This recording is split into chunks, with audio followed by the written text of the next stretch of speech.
Magandang araw, ito ang buhay na may Diyos. Mga kapatid, may isi-share lang akong verse. Ito ay tungkol sa faith, humility, and love. At ito nga ay makikita natin or mababasa natin mga kapatid sa Micah 6 verse 8. Ipinapakita na sa iyo, o tao, kung ano ang mabuti at ano ang hiningi sa iyo ng Panginoon.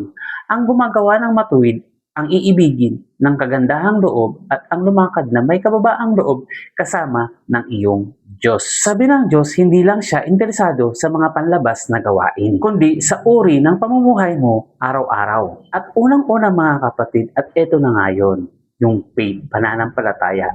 Lumakad ka kasama ang Diyos, hindi nag-iisa. Pangalawa, humility or kababaang loob.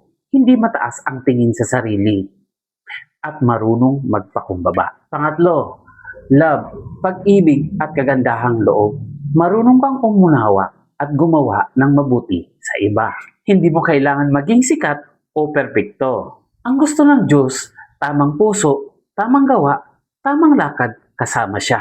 Ang tunay na buhay ng Kristiyano ay hindi lang paniniwala, kundi pamumuhay na may kababaang loob, pag-ibig, at pananampalataya. Hindi mo kailangan maging mataas sa mata ng tao.